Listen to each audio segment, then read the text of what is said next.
On the morning of April 28, 1941, Vice Admiral Chuichi Nagumo stood in the conference room of the Naval General Staff headquarters in Tokyo, studying a classified intelligence report that would shape Japan's entire carrier strategy for the coming war.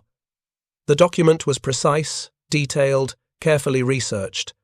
It estimated that by the end of 1943, the United States Navy would operate approximately 15 to 18 fleet carriers in the Pacific theater.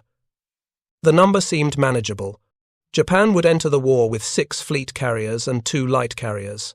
If the Americans could build 15 carriers in 2 years, Japan's shipyards could surely match that pace. The mathematics looked favorable. 8 Japanese carriers versus 15 American carriers. Not ideal, but within acceptable margins for a navy that prided itself on superior tactics, superior training, and 2 decades of carrier warfare experience. The intelligence officers who prepared that estimate were thorough professionals. They had analyzed American shipyard capacity, studied construction timelines for previous carriers, examined industrial production statistics. They calculated how many workers each American shipyard employed, how much steel each carrier required, how long it took to train crews. Their methodology was sound. Their analysis was careful. Their conclusion was catastrophic ally wrong. By the time Nagumo's carrier force struck Pearl Harbor 7 months later, the Americans had already begun a carrier construction program that would produce not 15 carriers, not 20 carriers, but 122 carriers before the war ended. 122. The Japanese had estimated 15. The error was not 3% or 10%. The error was more than 700%. And that miscalculation would determine the outcome of the Pacific War long before Japanese admirals understood what they were facing. If you're enjoying this deep dive into the story, hit the subscribe button and let us know in the comments from where in the world you are watching from today.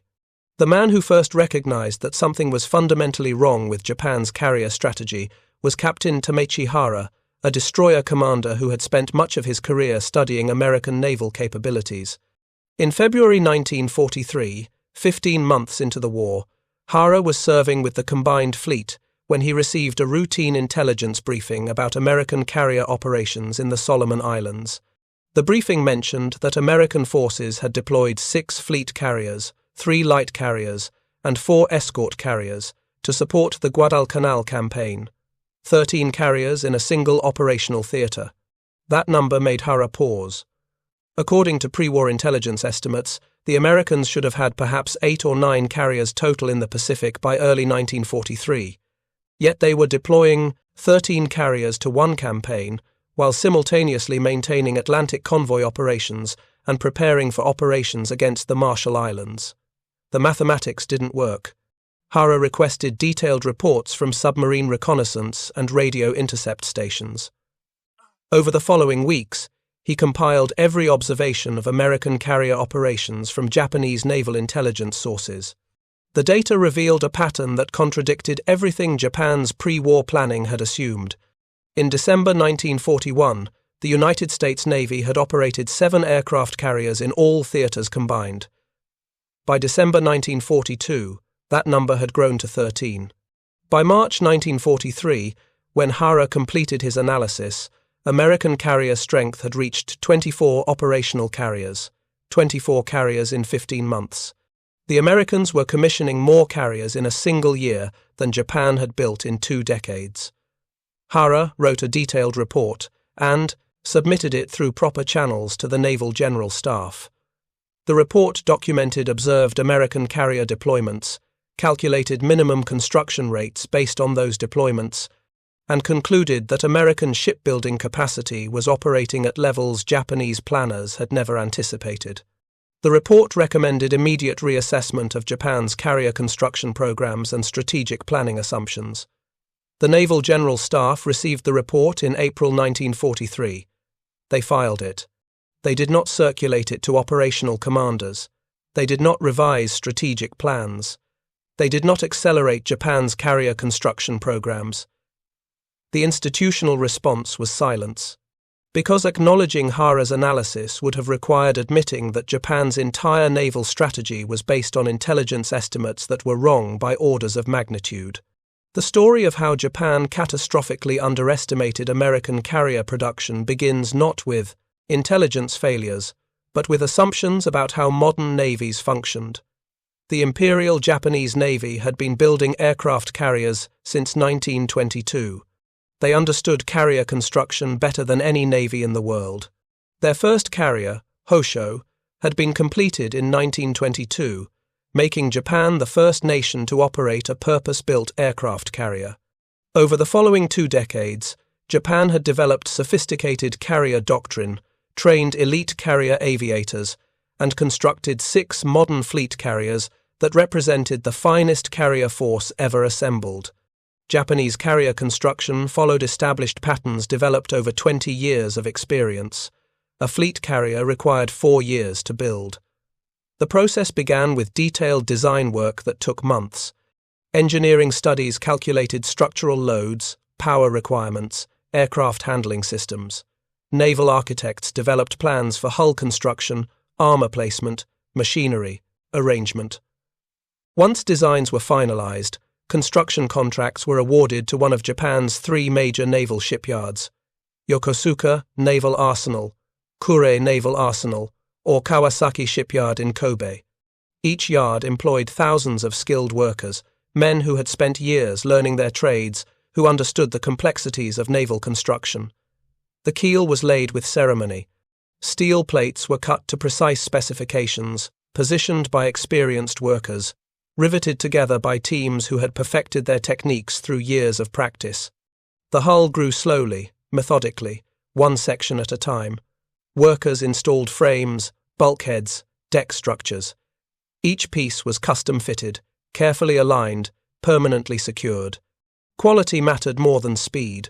A carrier hull had to withstand Pacific typhoons, had to maintain structural integrity under combat damage, had to operate reliably for decades. Japanese shipwrights took pride in their work. They didn't cut corners. They didn't rush. They built carriers the right way, which was the slow way. Once the hull was complete, the real work began. Installing propulsion machinery required precision engineering: 4 massive turbines, 8 boilers, reduction gears, propeller shafts, thousands of feet of steam piping. Each component weighed tons.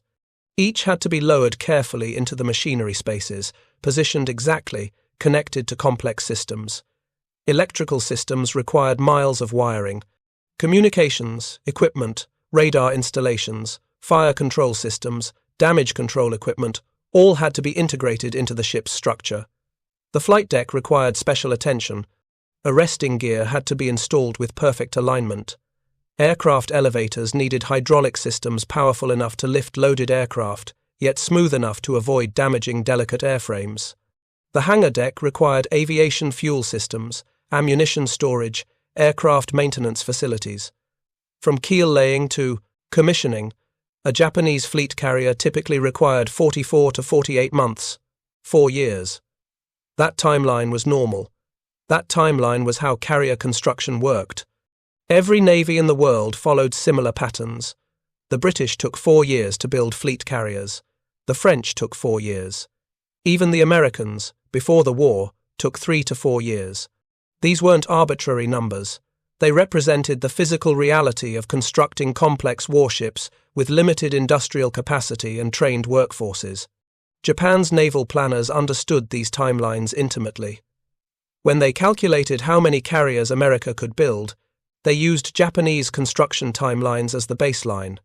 If Japan took 4 years to build a fleet carrier, surely America would take similar time, perhaps slightly less, given America's larger industrial base, perhaps 3 years instead of 4.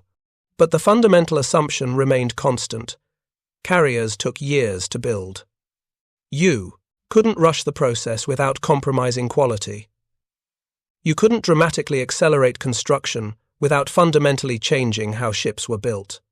And changing construction methods required time, investment, institutional knowledge that took years to develop. So when Japanese intelligence officers estimated American carrier production capacity, they made reasonable assumptions. The United States had three major shipyards capable of building fleet carriers: Newport News Shipbuilding in Virginia, the New York Naval Shipyard, and the Philadelphia Naval Shipyard. Three shipyards, similar to Japan's three major naval yards. If each American yard built carriers at similar rates to Japanese yards, the Americans might complete one carrier every 18 to 24 months per yard. 3 yards producing one carrier every 2 years meant approximately 6 carriers over 4 years of wartime construction. The estimates varied, depending on assumptions about American willingness to divert resources from other ship construction programs. Some analysts thought the Americans might achieve 8 carriers in 4 years if they dedicated maximum resources to carrier construction. Optimistic projections suggested possibly 10 carriers if the Americans completely abandoned battleship construction and focused exclusively on carriers. The highest estimate any Japanese intelligence analysis produced before the war was 12 fleet carriers by the end of 1944. 12 carriers seemed ambitious. It assumed the Americans would mobilize their shipyards more aggressively than any nation had ever done in peacetime. It assumed they would train workers faster than traditional apprenticeship programs allowed. It assumed they would prioritize carrier construction over every other naval requirement. Even that optimistic estimate was wrong by a factor of more than 8 to 1. The actual number of fleet carriers the Americans commissioned was not 12. It was 24 Essex-class fleet carriers alone. 24. And that number didn't include the 9 Independence-class light carriers built on cruiser hulls. It didn't include the 50 Casablanca-class escort carriers. It didn't include the 45 Bogue-class escort carriers. It didn't include the smaller carrier classes, the converted cruisers, the auxiliary carriers. When you counted every class of carrier the Americans built during the war, the total reached 143 commissioned carriers. 143 carriers versus the 12 Japanese intelligence had estimated in their most optimistic projections. The Japanese had miscalculated by more than 1,100%. This was not an intelligence failure in the traditional sense. Japanese intelligence officers had access to most of the information they needed. They monitored American technical publications that documented shipyard construction programs. They received reports from naval attaches, stationed in Washington, who observed American naval facilities. They analyzed American naval budgets appropriated by Congress and published in public documents. The raw data was available. The failure was not in gathering information. The failure was in understanding what that information meant, because the Americans weren't building carriers the way the Japanese built carriers. They weren't following established naval construction practices developed over decades. They were revolutionizing shipbuilding using mass production techniques that no navy had ever applied to major warship construction. And Japanese intelligence officers, looking at American shipyards through a Japanese lens, couldn't conceive of what was coming. The revolution began with a man who had never built a ship in his life. Henry Kaiser was a construction engineer. He built dams, the Hoover Dam, the Bonneville Dam, the Grand Coulee Dam, massive concrete structures that required moving mountains of material and coordinating thousands of workers. Kaiser understood large-scale construction logistics. He understood how to break complex projects into manageable components. He understood how to organize unskilled workers into efficient production systems. In 1941, the United States Maritime Commission needed cargo ships, hundreds of cargo ships. The traditional answer was that cargo ships took 6 months to build. Each ship was constructed from the keel up, with steel plates riveted together by skilled shipwrights, machinery installed piece by piece. 6 months per ship was normal. 6 months was how shipbuilding worked. Kaiser looked at the problem differently. He didn't see ships as unique handcrafted objects requiring years of apprenticeship to build. He saw ships as structures, steel structures that could be broken down into modules, prefabricated in separate facilities, then assembled at the shipyard. Instead of building ships from the bottom up, one piece at a time, Kaiser proposed building ships from prefabricated sections welded together. Traditional shipbuilders said it was impossible. Riveting was proven technology. Welding was risky. Welded seams could fail. Cracks could propagate through welds and break a ship in half. Kaiser said he would take the risk. He built 4 shipyards in Richmond, California. He hired workers from across the country. Most had never seen a ship before. Many were women. Many were African Americans who had been excluded from traditional shipyard work. Kaiser didn't care about experience. He cared about organization. He divided ship construction into modules: deck sections, bulkheads, engine rooms, superstructures. Each module was built in a separate prefabrication shop by workers who only needed to know how to weld that specific piece. The modules were built on their sides or upside down, whatever orientation made welding easiest. They were moved to the shipway with massive cranes, lowered into position, welded together. The first Liberty ship Kaiser built took 196 days, 6.5 months. Slightly faster than traditional construction, but not revolutionary. The 10th Liberty ship took 45 days, 1.5 months. By 1943, Kaiser's yards were completing Liberty ships in an average of 42 days. The record was 4 days, 15 hours, and 29 minutes, 4 days to build a ship. The technique worked for cargo ships. In July 1942, Kaiser proposed applying the same methods to escort carrier construction. Small carriers built on merchant ship hulls, designed for convoy protection. The Navy was skeptical. Carriers were complex. They required specialized equipment, trained workers, years of expertise. Kaiser said, give him a chance. His Vancouver, Washington shipyard laid the keel for the escort carrier Casablanca on November 3, 1942. The ship was launched on April 5, 1943, commissioned on July 8, 1943. 8 months from keel to commissioning. The Navy wanted 50 escort carriers. Kaiser delivered 50 carriers in 14 months, 1 carrier every 8 days. Japanese intelligence officers in Tokyo received these reports and assumed they were errors. 1 carrier every 8 days was physically impossible. It violated every principle of naval construction they understood. But the reports kept coming, and they were confirmed by combat encounters. American carrier task forces were appearing in the Pacific with numbers that made no tactical sense. 12 carriers, 15 carriers, 18 carriers in a single task force. Japan's entire carrier strength was 9 ships by mid-1943. The Americans were deploying task forces larger than Japan's entire carrier fleet. And those American carriers weren't just escort carriers. The Essex-class fleet carriers were arriving in squadron strength. The secret was the same prefabrication technique, applied to fleet carrier construction at an unprecedented scale.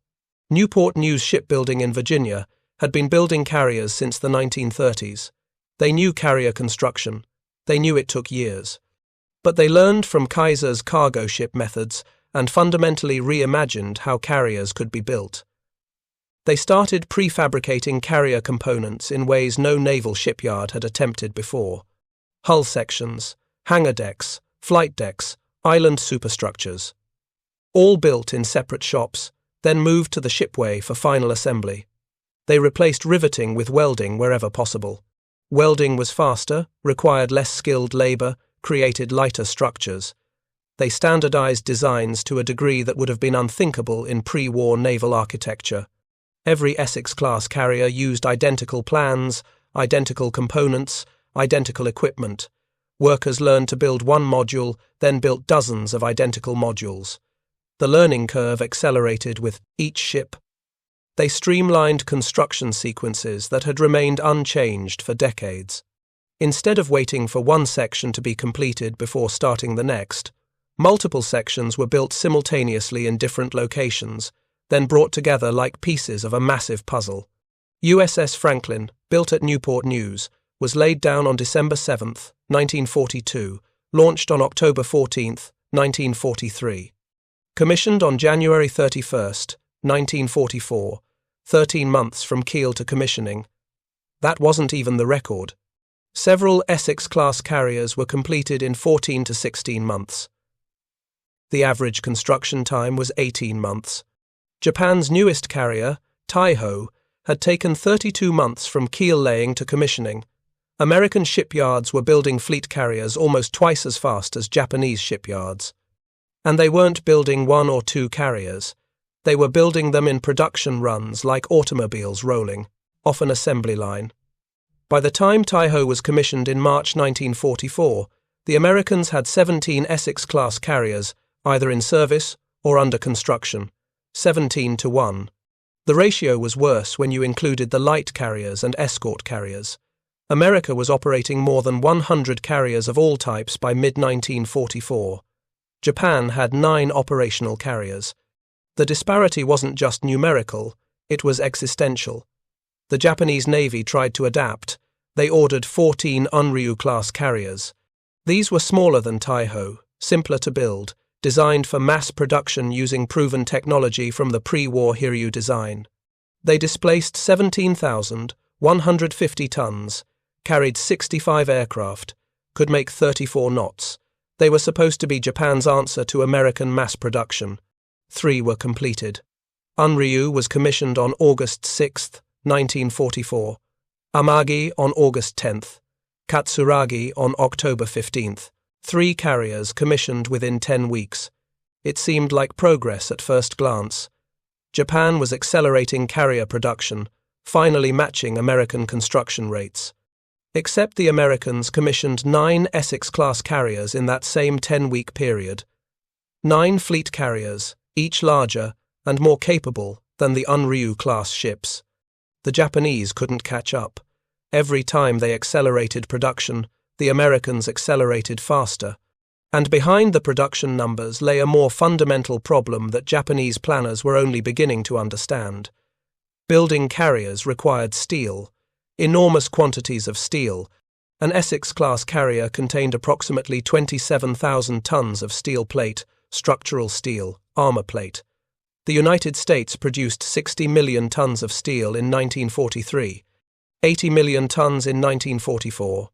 Japan produced 8 million tons in 1943, 6 million tons in 1944. The American steel industry alone was producing more than 10 times Japan's entire industrial capacity. That steel gap rippled through every aspect of naval construction in ways that compounded exponentially.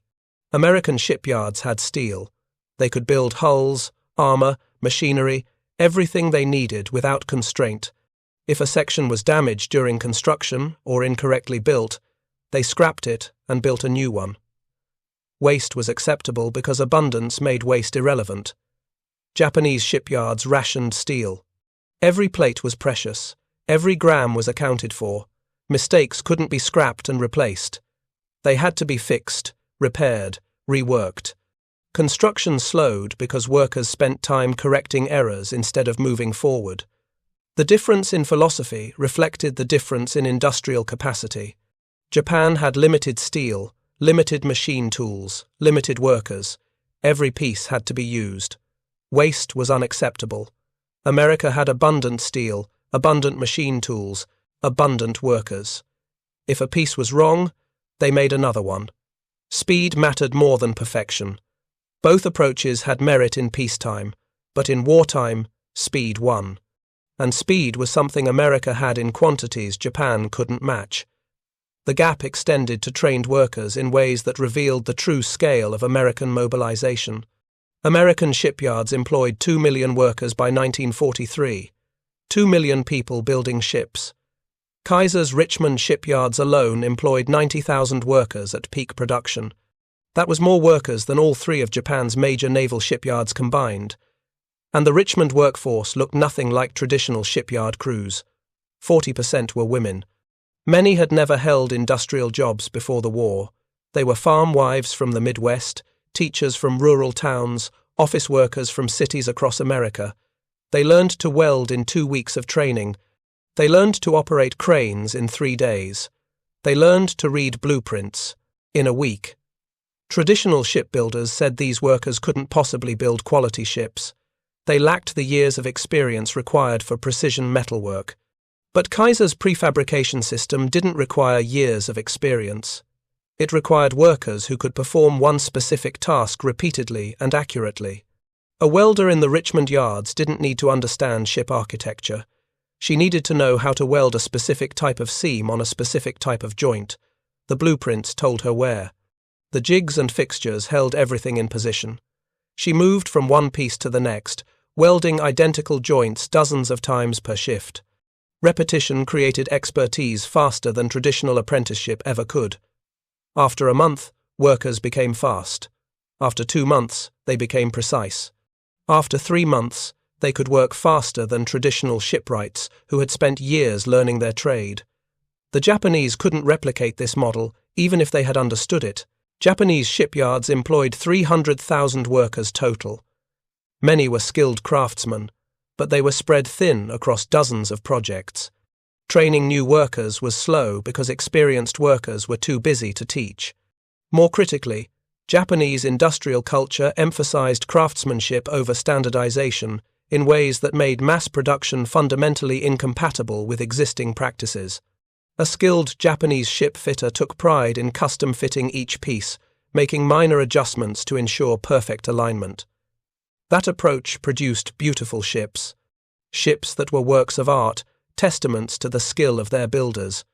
But it was slow, painfully, catastrophically slow when measured against American production rates.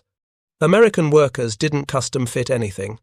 Parts were manufactured to precise specifications in prefabrication shops using standardized dimensions and tolerances.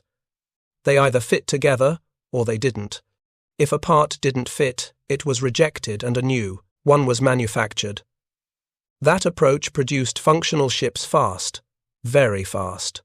Newport News Shipbuilding, the yard that built most Essex-class carriers, developed specialized assembly areas for different carrier components that would have seemed impossible to Japanese observers.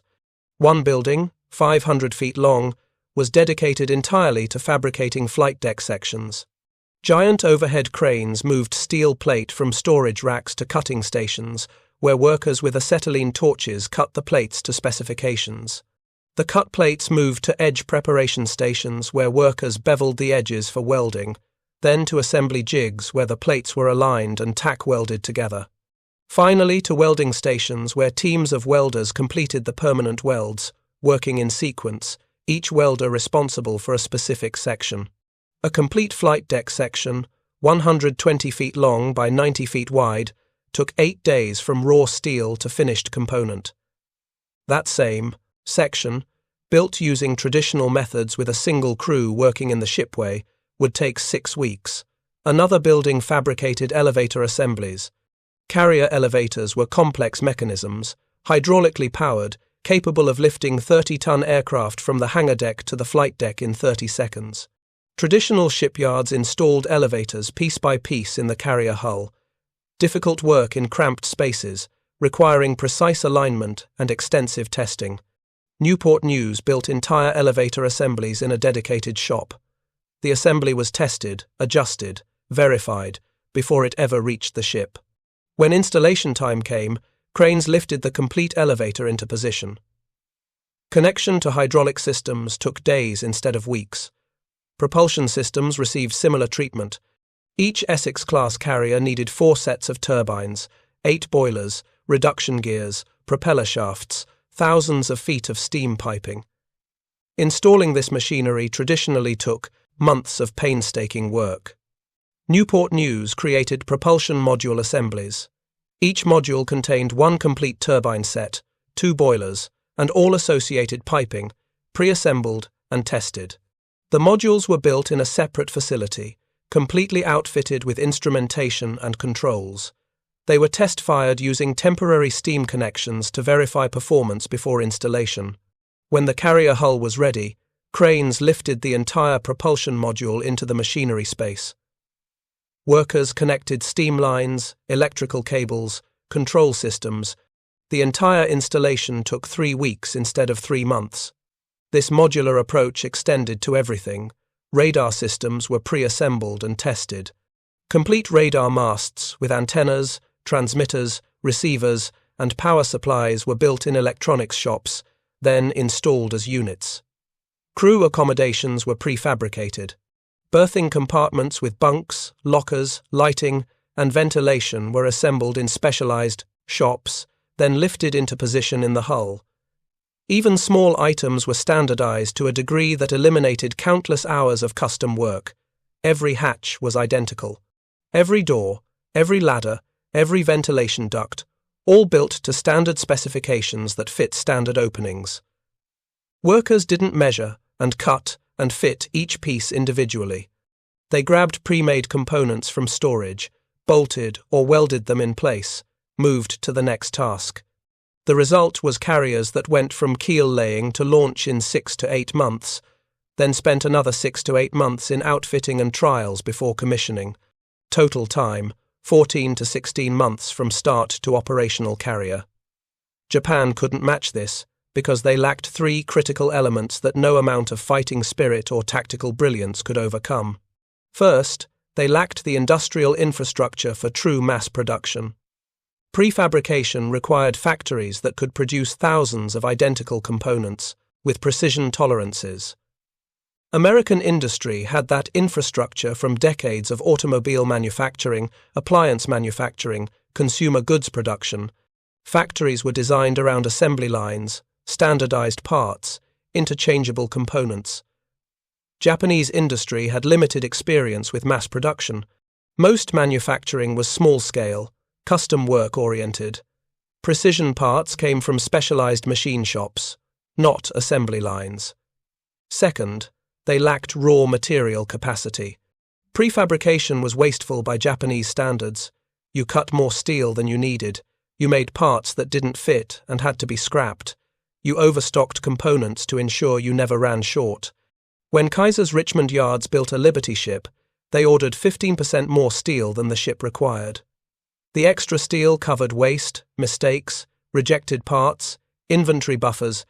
That approach worked when steel was abundant. It failed catastrophically when steel was scarce. Japan couldn't afford 15% waste. Every ton of steel plate was precious. Waste had to be minimized, which meant custom fitting, which meant slower work, which meant longer construction times. Third, they lacked transportation infrastructure to support distributed manufacturing. American prefabrication worked because components could be manufactured anywhere in the country and shipped to shipyards by rail within days. A bulkhead section built in Pennsylvania could be on a flatbed rail car to Newport News within 24 hours. 2 days later, it was being welded into a carrier hull.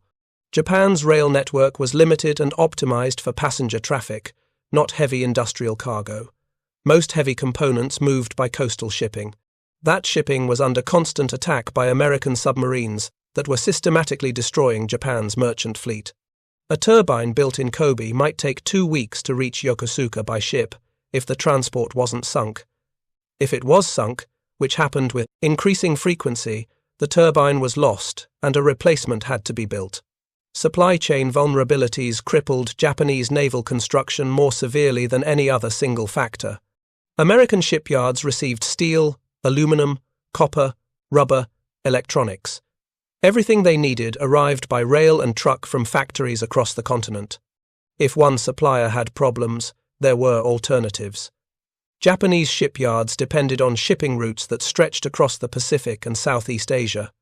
Steel came from mills in Korea and Manchuria. Copper came from mines in the Philippines. Rubber came from the Dutch East Indies, all transported by merchant ships that were being sunk by American submarines at rates that accelerated throughout the war. By 1944, Japan was losing merchant shipping faster than shipyards could replace it. Critical materials weren't arriving on schedule. Construction programs were delayed not because shipyards lacked capacity, but because they were waiting for steel plate, turbine blades, electrical cable that were sitting in warehouses thousands of miles away or resting on the ocean floor inside sunken cargo ships. Taiho had been designed with 8 boilers and 4 turbines producing 160,000 shaft horsepower. 2 of the Unryu carriers, Katsuragi and Aso, were built with destroyer engines because turbine manufacturers couldn't produce fleet carrier power plants fast enough. Those carriers could only make 25 knots instead of 34 knots. Slower carriers meant less tactical flexibility, less ability to evade attacks, less ability to close with enemy forces or retreat from danger. If you find this story engaging, Please take a moment to subscribe and enable notifications. It helps us continue producing in-depth content like this. The Americans faced no such compromises. Every Essex-class carrier had identical propulsion systems.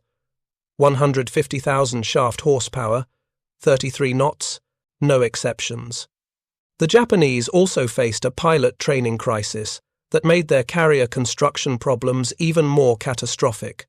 Building carriers was only half the equation. Training pilots to fly from them was equally critical, perhaps more so. Before the war, Japan had the best naval aviators in the world. Pilots trained for 2 years before their first carrier landing. They practiced navigation, gunnery, formation flying, night operations, carrier approaches, hundreds of hours of flight time before they were considered combat ready. By 1943, Japan didn't have 2 years for pilot training. They didn't have 1 year. American submarine warfare was destroying Japanese merchant shipping, which meant less fuel for training flights. Pilot training programs were shortened from 24 months to 12 months, then to 8 months, then to 6 months. Pilots were graduating to fleet squadrons with 100 flight hours instead of 500. They could fly and shoot. But they lacked the experience to survive combat against veteran American pilots who had been fighting continuously since Guadalcanal. Saburo Sakai, one of Japan's top aces with 64 confirmed kills, was pulled from combat in early 1943 to serve as a flight instructor. He was shocked by what he found. The training program was overwhelmed. Instructors had too many students. Classes were rushed.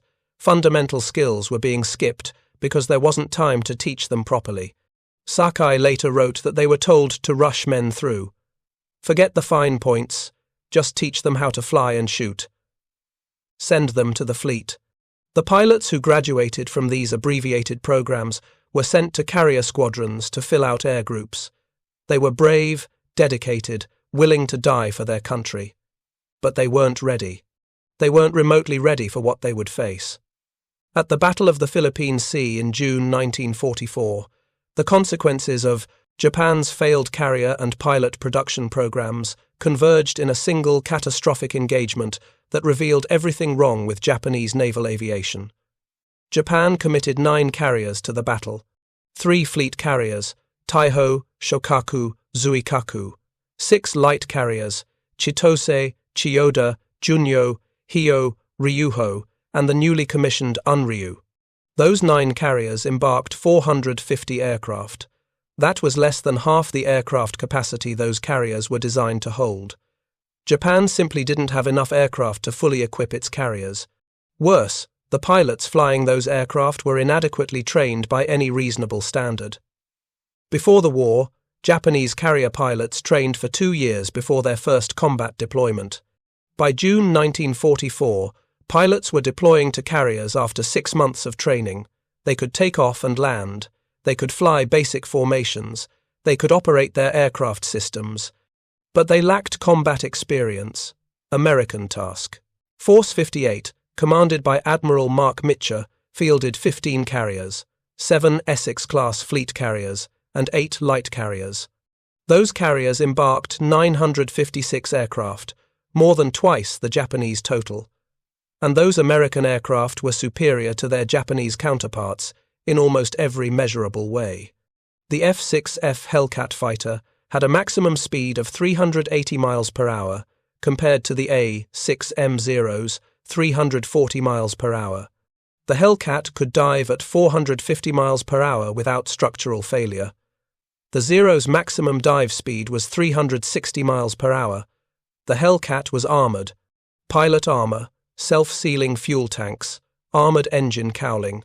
It could absorb tremendous battle damage and continue flying. The Zero had no armor. A single burst of machine gun fire through the fuel tank would ignite it. The Hellcat mounted 6 50 caliber machine guns with combined firepower of 1,800 rounds per minute. The Zero mounted 2 20mm cannons and 2 7.7mm machine guns. Good armament, but less sustained firepower than the Hellcat. Most critically, American pilots in June 1944 were combat veterans. The average American fighter pilot in Task Force 58 had 200 hours of combat flight time. Many had 300 hours or more. They had fought at Tarawa, Truk, Hollandia, dozens of smaller engagements. They knew their aircraft's capabilities. They knew how to exploit the Hellcat's advantages. They knew how to fight Zeros and win. The average Japanese pilot had 20 hours of combat flight time. Some had none. They were flying their first major carrier operation against the largest, most experienced naval aviation force ever assembled. The result was predictable and utterly devastating. On June 19th, Japan launched its first strike wave at 7:30 in the morning. 69 aircraft, American radar detected, to them at 150 miles. Fighter directors vectored 40 Hellcats to intercept. The Hellcats hit the Japanese formation 40 miles from the carriers and shot down 42 aircraft in the first 10 minutes of combat. The surviving Japanese aircraft continued toward the carriers through a gauntlet of American fighters that seemed endless. They encountered a second wave of American fighters, then a third wave, then anti-aircraft fire from screening destroyers and cruisers. 8 aircraft broke through to the carriers. They scored no hits. 4 aircraft returned to their carriers. Japan's first strike lost 94% of its aircraft. The second strike, launched at 8:56 in the morning, fared no better. 109 aircraft met the same layered defense. American fighters destroyed 97 of them before they reached attack range. The third strike achieved a single bomb hit on the battleship South Dakota, causing minor damage. The fourth strike became disoriented. Some aircraft found American carriers but were driven off. Others never located the enemy and returned to their carriers with bombs still attached. Of 450 aircraft launched, 300 were shot down. Another 50 crashed, attempting to land on carriers in darkness after the battle. Japan lost 350 aircraft and their pilots in one day of combat. America lost 29 aircraft. That exchange ratio, 12-1 in America's favor, reflected the cumulative advantages of superior aircraft, superior pilots, superior doctrine, superior radar direction. It also reflected the consequences of Japan's failed carrier construction program in ways that went beyond simple numbers. If Japan had been able to build carriers as fast as America, they could have deployed 20 or 30 carriers to the Philippine Sea instead of 9. Even with inferior pilots and inferior aircraft, 30 carriers would have deployed over 1,000 aircraft. Sheer numbers might have overwhelmed American defenses through saturation attacks. But Japan had 9 carriers, and by the end of the battle, 3 of them were gone. Taiho survived for just 3 months after commissioning. She was hit by a single torpedo from the American submarine Kavala on June 19th. The damage should have been manageable. Japanese damage control doctrine was adequate for single torpedo hits, but a young damage control officer made a critical error. He ordered the ship's ventilation system turned on to clear gasoline fumes from the hangar deck. The ventilation system spread the fumes throughout the ship instead of venting them overboard. 6 hours after the torpedo hit, a spark ignited the gasoline vapor. The explosion tore the ship apart. She sank in minutes, taking 1,272 men with her. 32 months to build, 3 months in service. Gone. Shokaku, one of Japan's most successful carriers, veteran of Pearl Harbor, Coral Sea, Santa, Cruz, was hit by 4 torpedoes from the submarine Kavala. She sank 7 hours later. Hio was hit by aerial torpedoes and bombs. She caught fire, lost power, sank. Japan lost 3 carriers in one day. The Americans lost none. By late 1944, Japan's carrier force was effectively finished. At the Battle of Leyte Gulf in October, the Japanese committed their remaining carriers as a decoy force. 4 carriers with almost no aircraft aboard sailed north to draw American carriers away from the main battle area. The plan worked tactically. American carrier aircraft attacked the decoy force and sank all 4 carriers. But the sacrifice achieved nothing strategically. American escort carriers in Leyte Gulf fought off the Japanese surface fleet anyway, using the very escort carriers Kaiser had built, the ones Japanese intelligence had dismissed as impossible. The decoy operation cost Japan its last operational carriers for no gain. Zuikaku, the last of the 6 carriers that attacked Pearl Harbor, went down on October 25, 1944. She had survived 3 years of combat. She was sunk because Japan no longer had enough aircraft or pilots to defend her. By November 1944, Japan had no operational fleet carriers. America had 28 Essex-class fleet carriers alone, not counting light carriers, not counting escort carriers. 28 fleet carriers. The American industrial advantage wasn't just numerical superiority, it was systemic superiority that manifested in every aspect of carrier operations. When an Essex-class carrier was damaged in combat, it sailed to a naval yard for repairs.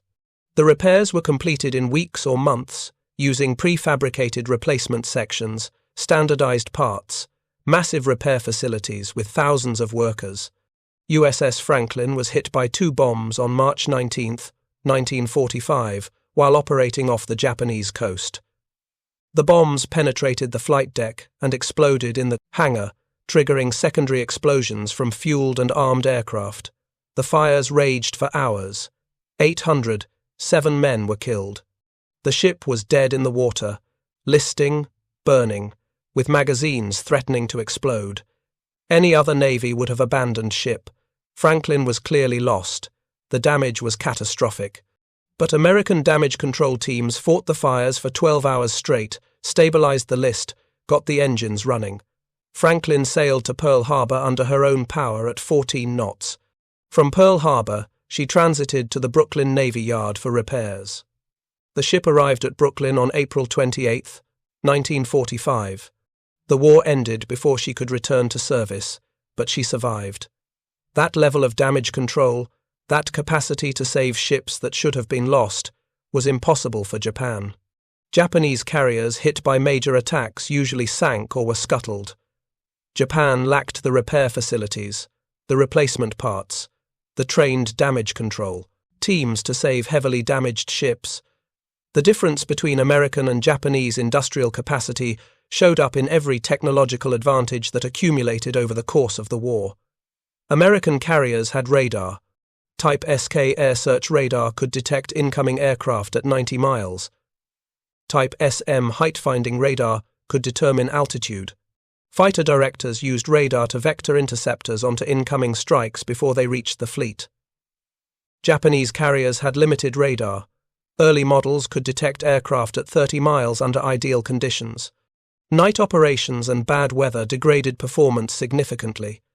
Japanese fighter directors relied on visual sighting and radio reports from picket ships, which meant they were always reacting rather than anticipating.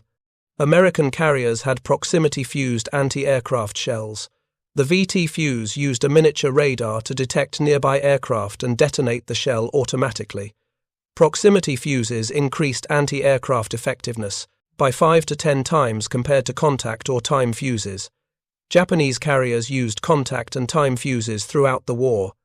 Shells had to hit the target directly or be timed to explode at the right altitude. Both methods were far less effective than proximity fuses. American carriers had better aircraft that improved with each production year. The F-6F Hellcat fighter could outperform the A-6M0 in almost every category. Better speed, better climb rate, better diving speed, better protection, better armament. Japanese carriers still relied on the Zero, which hadn't been significantly upgraded since 1941. The Zero was lighter and more maneuverable than the Hellcat, but it was slower, more fragile, lacked the firepower to destroy heavily armored American aircraft quickly. American carriers had better doctrine that evolved based on combat experience. Fighter sweeps cleared enemy airspace before strikes. Combat air patrols protected the fleet from incoming attacks. Radar-directed intercepts brought fighters into position before enemy strikes arrived.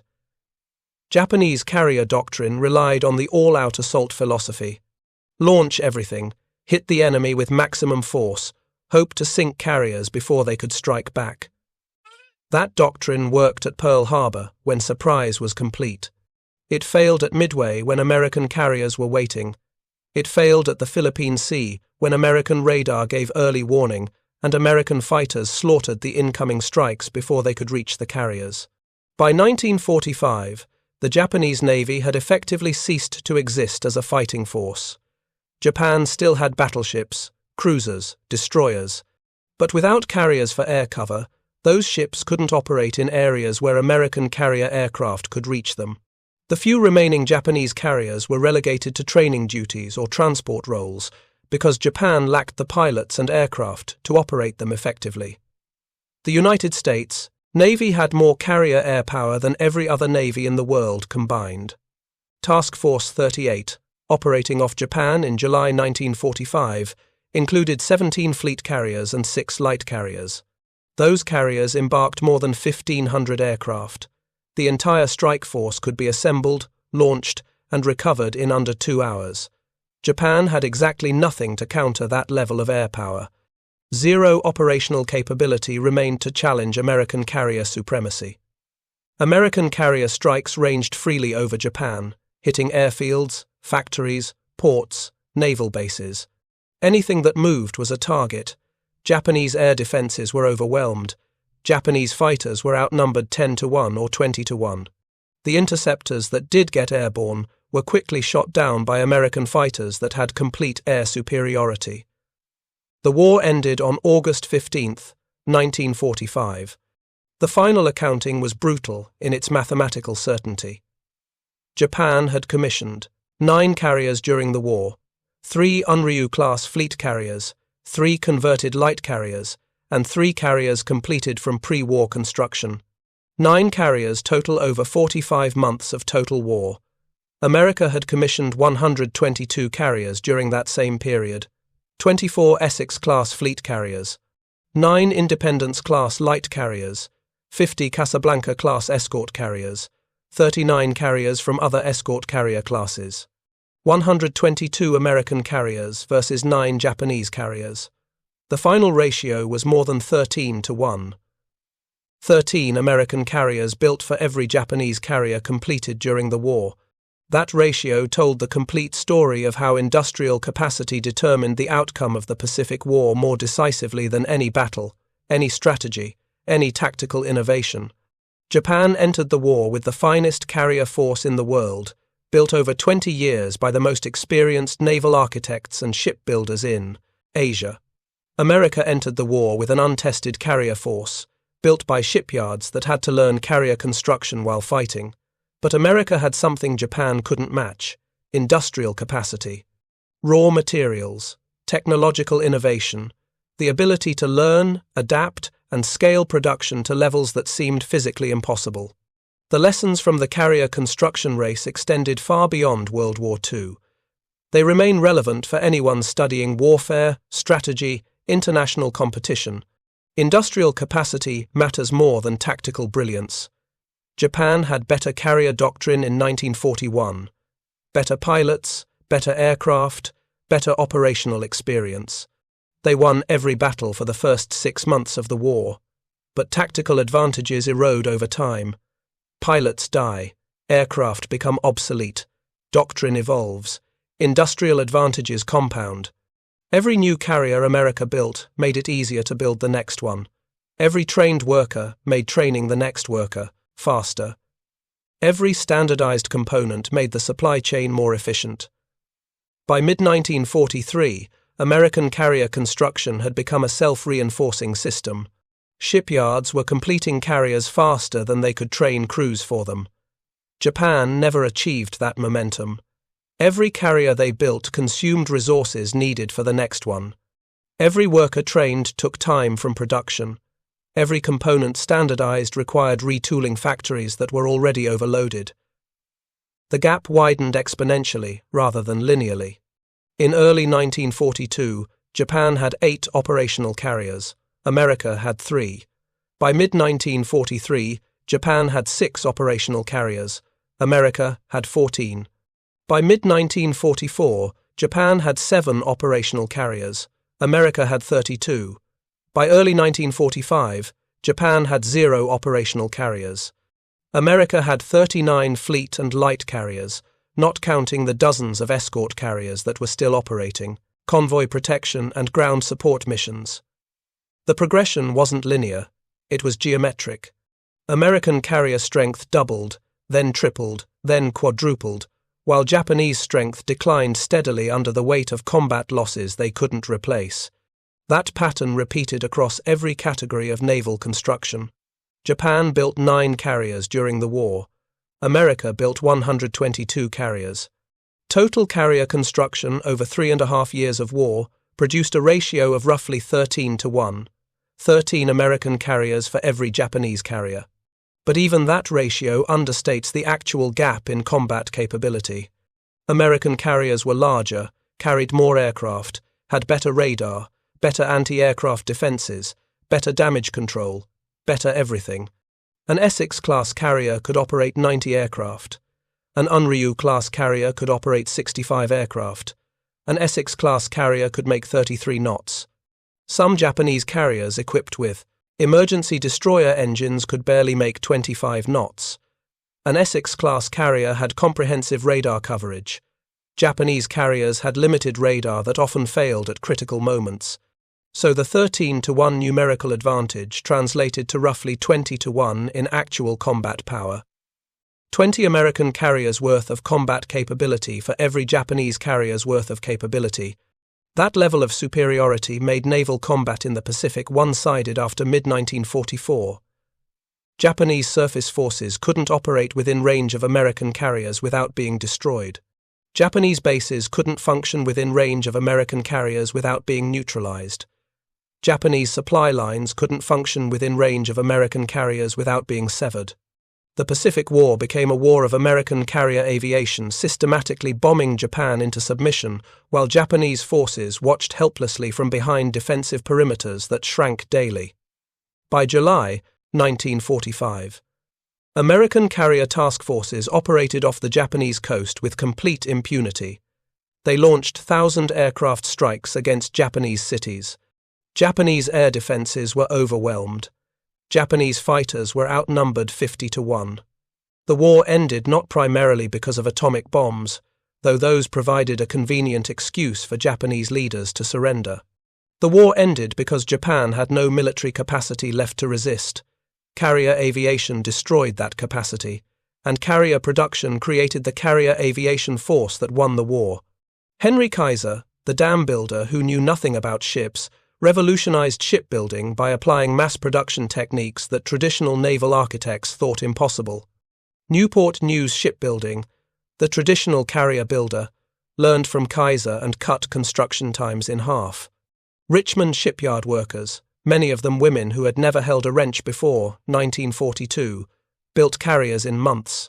That should have taken years. Together, they built a fleet that overwhelmed Japan through sheer industrial power that could not be matched or countered. The Japanese understood too late that they had lost the war the moment they started it. Admiral Yamamoto had warned them before Pearl Harbor. He said Japan could win battles for 6 months, perhaps a year. After that, American industrial power would bury them. He was correct. But even Yamamoto underestimated how quickly American industry would mobilize.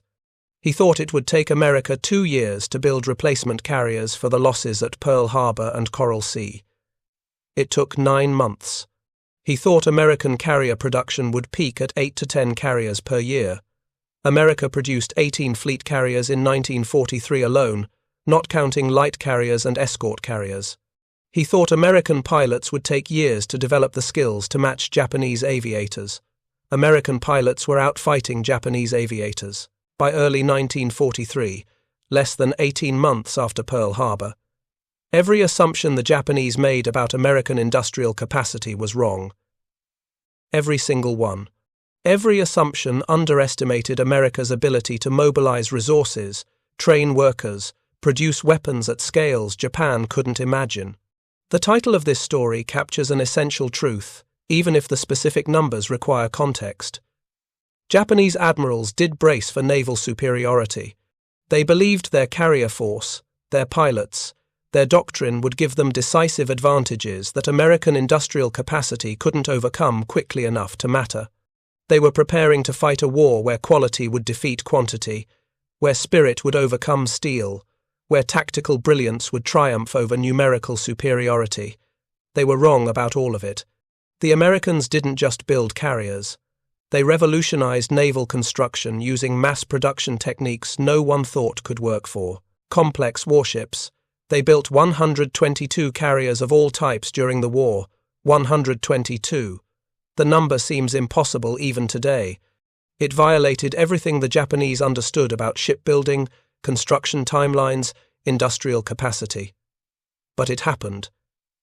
And it happened because America had something Japan fundamentally lacked: the industrial infrastructure to support mass production, the raw materials to sustain continuous construction, the transportation networks to move components efficiently, the workforce to build ships at unprecedented rates, the technological innovation to prefabricate complex components, the organizational capacity to coordinate thousands of workers across multiple facilities, the economic resources to sustain maximum production for years. Japan had courage, they had dedication, they had tactical skill, they had fighting spirit. But wars aren't won by spirit alone. Wars are won in factories long before they're decided on, battlefields. The lesson remains relevant today for anyone studying warfare, strategy, or international competition. Industrial capacity determines outcomes. Not exclusively, not always, but more often than we want to admit. Japan lost the Pacific War not because their sailors lacked courage or their admirals lacked skill. They lost because they entered a war against an opponent whose industrial capacity was an order of magnitude greater than their own. And once that war began, no amount of tactical brilliance could overcome the mathematical reality of that disparity. The Japanese built 9 carriers in 3.5 years of total war.